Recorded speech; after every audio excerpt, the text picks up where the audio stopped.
사람과 이렇게 선포할까요? 살든지 죽든지 주님의 뜻대로 삽시다. 우리 함께 선포하겠습니다. 살든지 죽든지 주님의 뜻대로 삽시다. 네, 오늘은 설교하기 전에요, 우리 설교 후에 부를 찬송 한 번만 불어보고 설교하면 좋겠습니다. 우리 성도의 노래입니다. 저 여러분 다 성도입니다. 함께 성도의 노래 한 번만 부르겠습니다.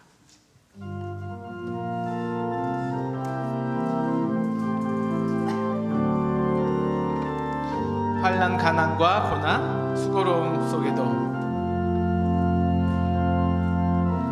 환난, 가난과 고난, 수고로움 속에도 성도는 그 믿음을 지켰네.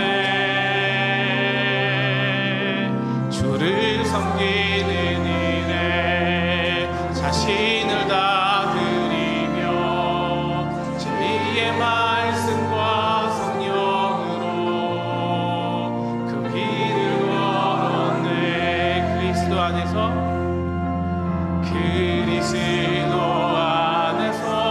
새롭게 하시고 그리스도로 인하여 자유케 되었네. 우리는 무명하나 유명한 자요, 죽음의 위기 속에도 참 생명 가졌고 근심 하나 기뻐하며 하나하나 다른 일을 부욕해 하는 자로다. 우리는 무명하나 유명한 자요, 죽음의 위기 속에도 참 생명 가졌고 근심 하나 기뻐하며 가난하나 다른 일을 부욕해 하는 자로 모든 것 가진 자로다. 모든 것 가진 자로다.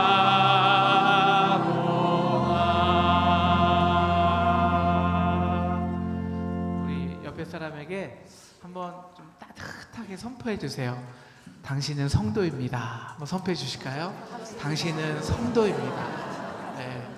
우리가 그리스도 안에서 성도가 되었다는 건요, 우리가 정말 그리스도 안에서 성도가 되었다는 것은 십자가를 경험한 거거든요. 여러분, 이게 얼마나 놀라운 거냐면요, 십자가에서 우리의 주님께서 우리의 죽음과 고난과 질병과 가난과 모든 수고로움을 다 당했잖아요. 그리고 끝난 것이 아니잖아요. 그리고 우리 주님은 십자가를 통해 부활하셨습니다. 그러니까 성도가 된다는 건요, 고난 속에서 부활을 경험하는 것입니다.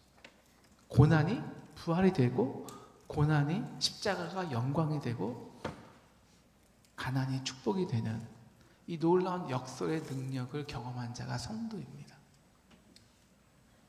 그래서 오늘 말씀의 제목은 성도는 죽음의 위기를 통해서 생명이란 꽃을 피웁니다. 생명이 있다는 것은 명령이 있다는 것입니다. 자기가 해야 할 사명이 있는 사람은 결코 죽을 수가 없습니다. 아니, 그 죽음의 위기를 통해서 더욱더 사명이 선명해집니다. 이 세상에서 하나님의 놀라운 사명을 받은 모든 사람들의 공통점이 있어요. 하나님, 나 같은 연약한 사람이, 나 같은 부족한 죄인이 어떻게 그런 사명을 감당합니까? 저 못해요. 맨 처음에 다 빼요. 도대체 그 이루어질 가능성이 보이지 않아요. 그런데 그 연약함과 허물 속에서 갑자기 나로 하여금 어쩔 수 없이 사명을 감당하면서 기대하지 못한 풍성한 열매를 맺게 할 때가, 맺게 하는 공통적인 계기가 있습니다. 그 계기가 바로 죽음이란, 고난이란 위기였어요. 그 위기가 사명을 이루게 하는 기회가 되는 겁니다. 이거는 다 알아요. 위기라는 함자 자체가 기회라는 거잖아요. 몇 명만 예를 들어볼게요. 요셉이 꿈을 꾸었잖아요. 어떤 꿈이었습니까? 세상에 하늘에 달과 별이 나한테 절하는 꿈이었어요. 세상을 정복하는 꿈이었습니다. 그런데 현실은 뭐예요? 시족사회의 가장 막내예요. 그 사회 안에 있으면 그 막내의 저주를 올라갈 수가 없어요. 그런데 어떻게 하나님이 그 꿈을 이루시게 합니까?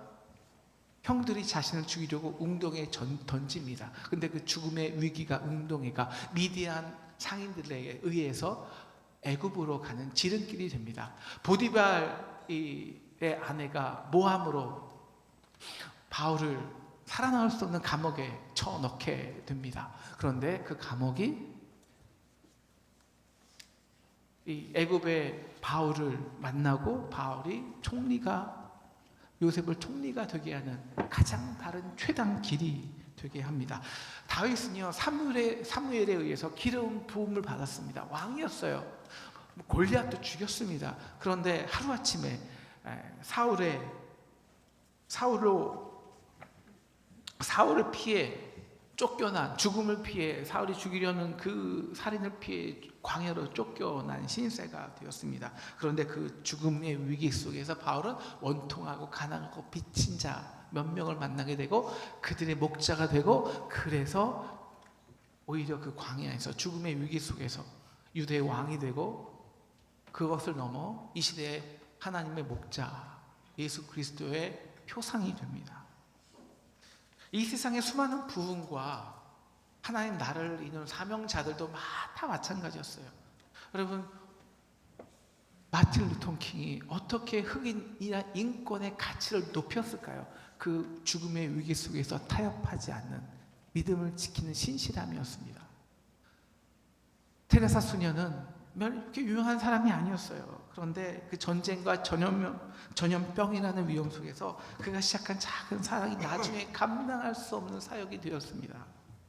비폭력주의자인 이 앤드류 가필드는, 여러분 핵서고지라는 영화를 보시면 하나님께서 자신을 쓸 것이라는 막연한 기대를 갖고 있었습니다. 그런데 총도 안 들었던 그 비폭력주의자가 2차 세계대전 중에서 가장 치열했던 핵서고지에서 하나님 한 명만 더, 그 총탄을 뚫어내고 그 빛발친 총탄 속에서 하나님 한 명만 더, 하나님 한 명만 더 75명의 생명을 구하는 사명인이 되었습니다. 바울 역시 그 가장 깊은 로마의 감옥 속에서 그 위기는 그에게 생명의 꽃을 피우게 하는 놀라운 기회였습니다. 우리 10절을 보면요, 바울은 바리새인과 이 사두개인 사이에서 이리 치고 저리 치어서 완전히 몸이 찢겨질 정도로 죽음의 위기 가운데 있었습니다. 천부장이 그를 끌어내어서 오히려 그를 감옥으로 던져버림으로써 죽음의 위기에서 보호가 된 거예요. 아무리 바울이 믿음이 있었지만, 주여 언제까지 복음을 전하기 위해서 예루살렘에 왔는데 그가 한 것이라는 복음은 말도 못 꺼내게 하고 찔리고 돌에 맞고 때림받고 감옥에서 그게 하나님, 내가 언제까지, 넌 주의 복음을 전하고 왔습니다. 복음 전하는 사명입니다. 언제까지 복음을 들으려 하지 않는 자들에게 이렇게 모욕만 당하고 죽음의 위기 속에만 살아야 합니까? 바로 이렇게 지치고 쓰러져 있을 때였습니다. 우리 11절 보시면 바울은 그 깊은 밤 홀로 보냈으나 홀로가 아니었습니다. 바울 곁에 서서 주님이 이렇게 말씀하십니다. 바울아, 너 담대하라. 내가 예루살렘에서 나의 일을 증언한 것 같이 로마에서도 증언하여야 하리라. 바울아, 너 지금 예루살렘에서 바리새인들에게 이렇게 치우고 또 사두개인들에게 이렇게 쫓기고 그리고 끌려다니는 것 같지만, 아니, 너 지금 증언하고 있는 거야. 그게 진짜 증언이야.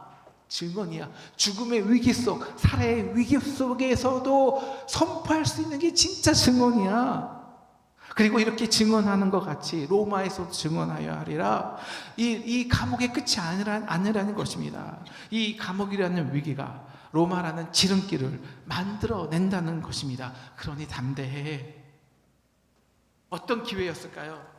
첫째, 이 감옥은요, 사도 바울의 그 죽음의 위기 속에서 그를 가장 안전하게 지켜줄 수 있는 하나님의 요새였습니다. 우리 12절과 13절을 보십시오. 유대인들은 그때 이제 당을 짓습니다. 당을 져서. 맨 처음에는 사두개인, 서기관들, 대제사장들 다 뿔뿔이 있었는데 이제 다 당을 짓는 거예요. 그리고서는 바울을 죽이기 전에는 먹지도 마시지도 아니하겠다 하고 이같이 동맹한 자가 40여 명이나 되었습니다. 여러분, 사명을 받은 자, 생명으로 사는 자와 사명이 없는 자, 즉 생명을 경험하지 못한 자들의 차이점이 있습니다. 여러분, 사명을 받은 자는요, 헥서고지의 그 로드처럼 목숨 걸고 사람을 살리는 일에 목숨을 겁니다. 그런데 사명이 없는 사람들은요, 살리는 일이 아니라 죽이는 일에, 죽이는 일까지 아니어도 자기 생명을 죽이는 일에, 의미 없는 게임하고, 동호회 좋지만 취미생활이, 요새 취미생활로 완전히 목숨 거는 사람들이 너무 많아요. 거기에 자기 생명을 걸어요.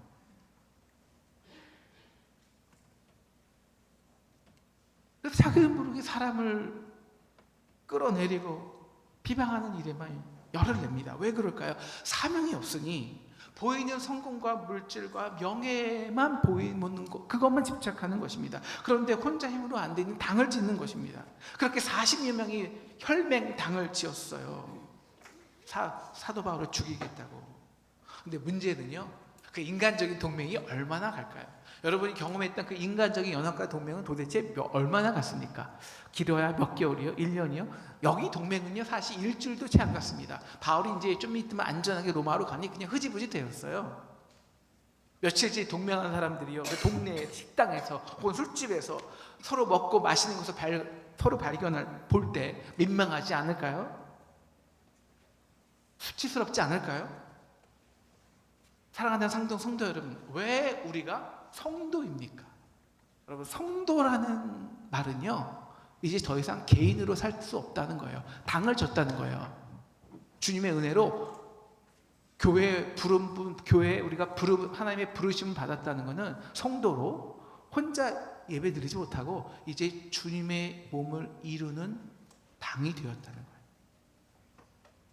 그렇게 사명 공동체, 생명 공동체가 되었다는 것입니다. 이것이 성도입니다. 우리 한번 좌우에 한번 이렇게 더 선포했으면 좋겠습니다. 우리는 사명 공동체입니다. 시작. 우리는 사명 공동체입니다. 우리는 생명 공동체입니다. 생명 공동체입니다.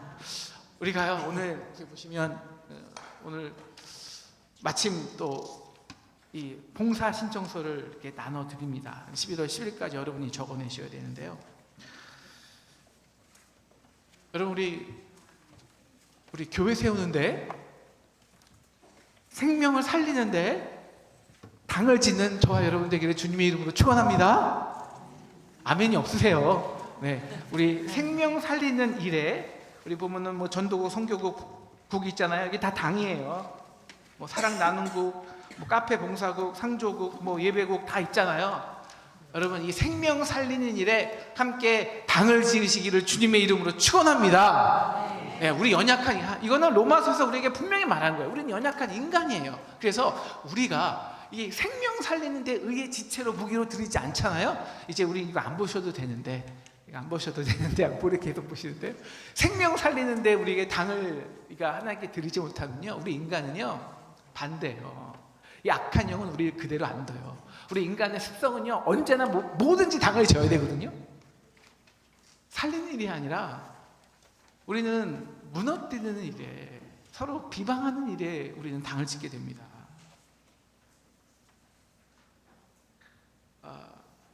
여러분이 우리가 다 인지하는 것처럼 우리는 지금 위기입니다. 생명의 위기예요. 그러나 위기는 뭐라 그랬죠? 기회입니다. 우리 상동이라는 생명의 위기입니다. 그 위기는 3일 학원 때문이 아닙니다. 그것도 위기지만 뭐 건물도 위기입니다. 그러나 건물과 3일 위기 이런 것보다 훨씬 더 중요한, 훨씬 더 근본적인 위기가, 큰 위기가 있습니다. 그거는 여러분, 우리 유아부를 저 6층에 멋있게 만들어놨는데 2층에 유아부에 2년째 아무도 예배를 드리지 않습니다. 영명입니다. 이게 위기입니다. 우리가 오늘은 현실적으로 우리 인간의, 우리 기독교 영성은 현실에 뿌리박은 영성이니까요. 우리가 이제 1, 2부 우리 교회학교 제외하고요, 청년부 제외하고 뭐 선생님들 제외하고 1, 2부 출석 인원이 딱 270명에서 300명 사이입니다. 근데 그 중에 7, 80%가 70대, 80대입니다. 우리 교회뿐만 아니라 많은 교회가 그렇죠. 근데 우리는 이제 공동화 지역에 있잖아요. 그런데 그래서 이대로 그냥 두면 뭐 좋은 일도 없고 나쁜 있으면 더 힘들고 아무 일이 없다면 우리는 10년 후에는 140에서 150명이 됩니다. 제가 과장하는 게 절대 아니에요. 그냥 현실 팩트입니다. 그리고 20년 후에는 정확히 60에서 70명이 됩니다. 그것도 7, 80대만 예배드리는. 여러분, 은혜가 살아있어. 생명은요, 거짓이 없습니다. 생명은요, 생명력이 있는데 막 목이 오는 거예요. 우리가 사명이 있어? 여러 가지 위기와 아픔이 있지만 그럼에도 불구하고 사명과 생명을 선택하느냐, 거기에 당을 짓느냐, 아니면 우리가 다른 곳에 당을 짓느냐, 이것이 앞으로 우리 교회가 생명 공동체로 남아있느냐 아니냐를 결정합니다. 사명이 없으면 생명은 살 수가 없어요. 여러분 요즘 뭐에 목숨을 걸고 사십니까?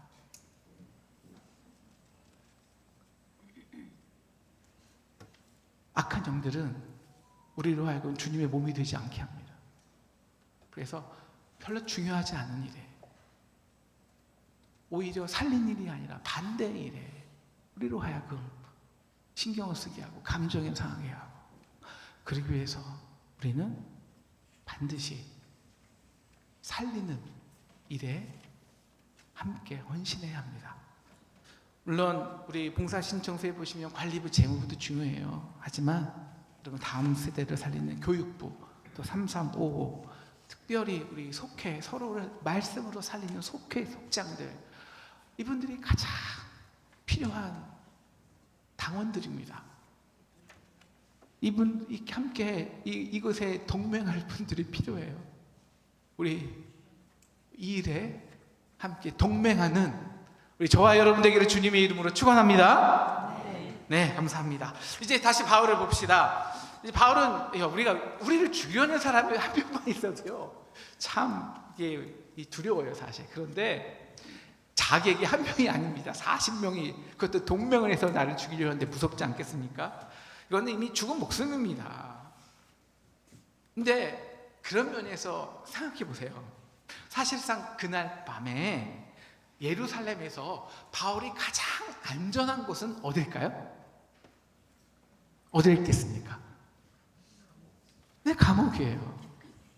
감옥이에요. 만약 바울이 그날 밤 어떤 신자의 집에서 조용하게 은밀하게 잠을 잤거나 영안에서 잠을 잤거나, 그럼 바울은 죽은 목숨입니다. 40명의 암살단이 기다리고 있는데, 로마의 춥고 깊은 감옥에서 홀로 지내는 것은 두렵고 힘든 일이지만, 오히려 이 안토니오 성 안에 있는 감옥은 이 40명 암살단이라도 결코 뚫어낼 수 없는 가장 강력한 요새였습니다. 그래서 이 40명의 이 암살단들이 하는 전략이 뭔지 압니까? 어떻게 감옥에서 사울을 끌어낼까?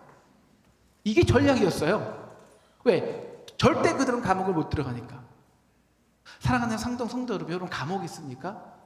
여러분, 혼자 내가 헤쳐나올 수 없는 그 깊은 감옥에 혼자 있습니까? 여러분, 우리가 인간적인 힘으로 나오려지 마세요. 하나님 그때 우리를, 내가 정말, 우리 사업하시는 분들 정말 돈줄이 막 모든 게 막힐 때가 있어요. 감옥이거든요. 근데 우리 어떤 분이 이런 간증을 하더라고요. 제가 코로나 때 아무 돈줄이 없어서 다 망하고 있었는데, 돈줄 방법 아무 감옥이에요. 돈을 빌릴 데가 그래 사업이 뚫을 데가 없어요. 그래서 그냥 가만히 있었대요. 어쩔 수 없이 자그마한 일 하면서. 그런데 지금 보니까 그때 돈 빌린 사람들, 그때 막 이런 사람들은 다 거의 다 망했다는 거예요. 힘들다는 거예요. 지금 오히려 감옥에 있다는 거예요. 여러분, 그때가 하나님 우리를 지키시는 시간이에요. 많은 경우 악한 일에서. 그래서 이 자객단들은요, 대제사장들에게 모의를 해서, 이 천부장에게 가서 말해서 그 바울을 다시 공에 재판받게 하자. 그래서 로마 군대가 바울을 호송할 때, 그때 이 40명, 그래서 어떻게든지 그 감옥에서 끌어내서 바울을 이 공에 호송할 때, 그때 40명이 이 바울을 죽이자. 이것이 전략이었어요.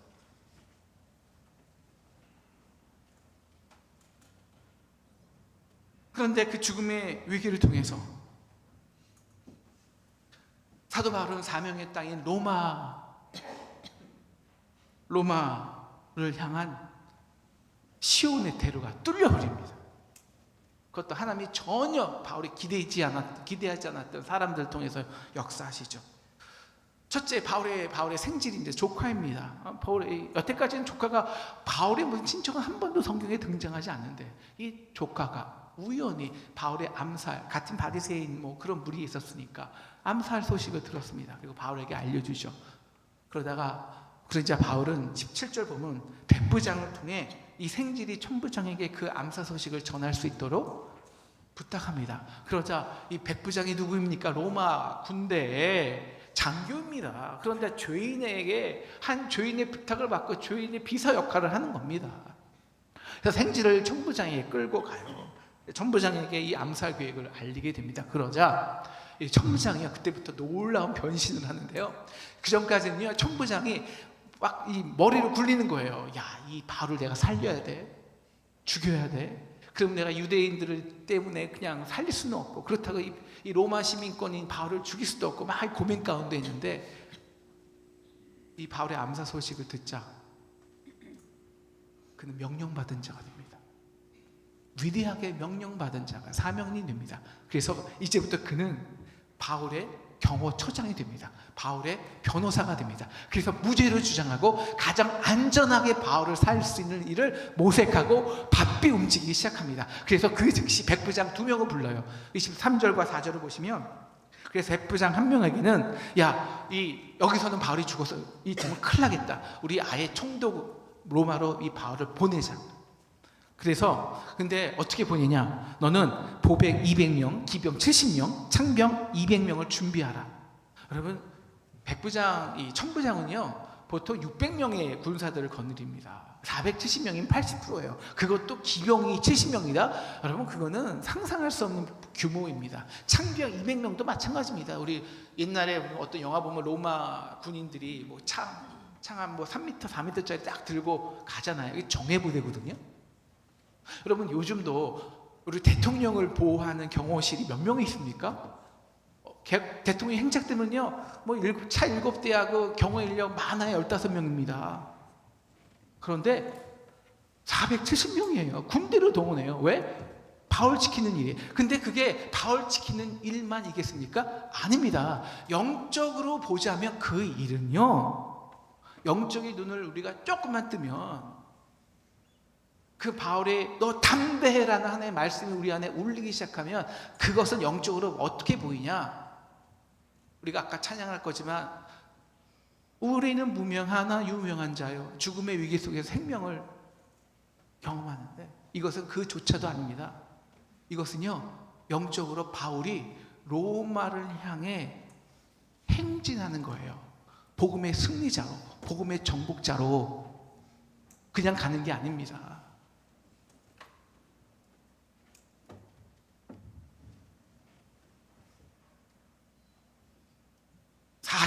바울을 죽이려고 온 암살단을 세웠지만 하나님은 천부장을 통해서 40명과 비교도 안 되는 정예부대 470명을 통해 바울을 보호하십니다. 어떻게 이런 일이 일어났을까요? 바울이 내가 어떻게 살지 우리가 의도적으로 이 감옥을 벗어나려고 노력했습니까? 아닙니다. 가장 깊은 곳, 하나님이 우리를 감옥이라는 그 고난과 환난 속에 두실 때 거기서 인간적인 힘과 노력을 부리지 않았습니다. 말씀이 지배하게 했어요. 담대해라, 담대해라. 그 말씀이 나의 영혼을 지배하게 했어요. 그리고 기도하기 시작했어요. 기도한다는 건 딱 하나입니다. 보이는 현실 속에서, 감옥의 위기 속에서 470명의 나를 지키고 있는 주님의 손길을 보고 있는 거예요. 이게 영적인 눈을 뜨이는 거예요. 이게 기도의 능력입니다.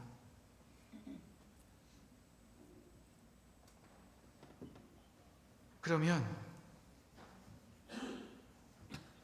고난의 길을 통해서 그 고난의 길이 승리의 길이 되게 하십니다. 이제 바울은 앞으로도 팔레스타인 지역을 다스리는 로마의 총독 베리스에게 가고 그 후임 베스도에게 가고 그리고 유다 땅을 다스리는 아그리빠 왕에게도 갈 것입니다. 그런데 그 길은 죄인으로 호송되는 거지만 끌려다니는 시간이 아니었습니다. 영적으로 눈을 떠보면 우리가 기도와 간구를 통해서 수백 명, 수천 명의 천구 천사들에게 둘러싸여서 가장 안전하게 주의 복음을 전하고 증거하는 시간이었습니다. 이것이 다 바울이 죄수의 신분이었기에 가능한 일이었습니다. 사랑하는 성도 여러분, 여러분이 지금 성도이잖아요. 여러분, 성도와 일반 사람이 뭐가 다릅니까? 일반 이 세상의 많은 사람들이 뭐가 달라요? 여러분, 똑같습니다. 이 땅에서 고난과 환난과 수고로운 삶을 사는 것은 다 똑같아요. 다 똑같습니다. 성도라고 수고로운 삶, 고난과 안 당합니까? 똑같은 전쟁이 펼쳐졌는데 누구는 총알을 피해갑니까? 아니요. 똑같아요. 그런데 다른 것이 하나 있습니다. 성도는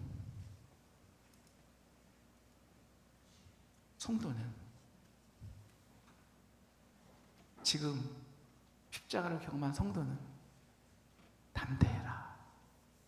담대해라. 너 사명 있잖아.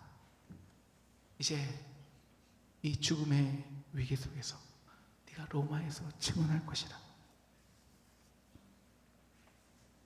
인간적으로 문제를 풀려는 사람이 아니라, 그래서 인간적인 동맹간 당을 지어 힘의 원리로 스스로 감옥에서 나오는 사람들이 아니라 오히려 더 깊은 감옥 속에서